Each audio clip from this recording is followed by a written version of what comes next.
எல்லாருக்கும் ஹாய். நான் இன்றைக்கி பச்சை பயிரில் வடை செய்ய போகிறேன். இப்போ எப்படி செய்து நம்ம பார்க்கலாம்.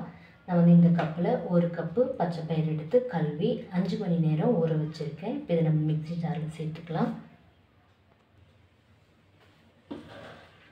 தண்ணி இல்லாத உள்ளே சேர்த்துக்கலாம்.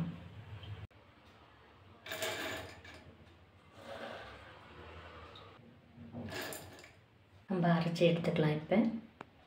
இப்போ நான் அரைச்சிட்டு ரொம்ப நைஸாக அரைக்காமல் கொஞ்சம் குறைப்பாக அரைச்சிருக்கேன்.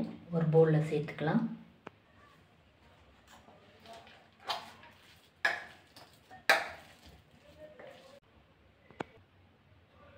ஒரு வெங்காயம் கட் பண்ணி வச்சுருக்கேன், சேர்த்துக்கிறேன். இஞ்சி அதுவும் சேர்த்துக்கிறேன். 4 பச்சை மிளகாய், கொஞ்சமாக கருவேப்பிலை, 1 டீஸ்பூன் சீரகம் குறைப்பாக அரைச்சி எடுத்துக்கலாம்.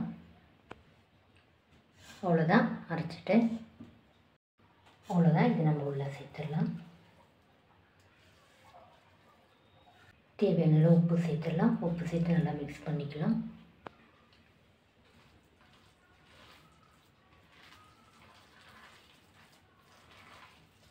அவ்வளோதான், நான் நல்லா மிக்ஸ் பண்ணிட்டேன். நம்ம வடை சுட்டு எடுத்துடலாம். எண்ணெய் மீடியமாக சூடாக இருக்குது. ஒன்று உள்ளே சேர்த்துடலாம்.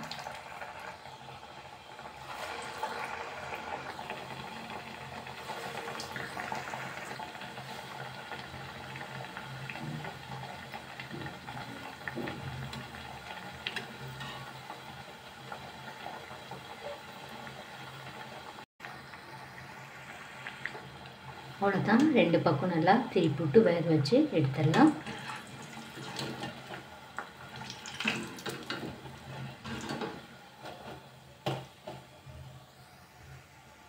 அவ்வளோதான், நம்முடைய பச்சை பயிர் வடை ரெடி ஆகிடுச்சு. இந்த வீடியோ உங்களுக்கு பிடிச்சா லைக் பண்ணுங்கள், கமெண்ட் பண்ணுங்கள், சப்ஸ்கிரைப் பண்ணுங்கள். தேங்க்யூ.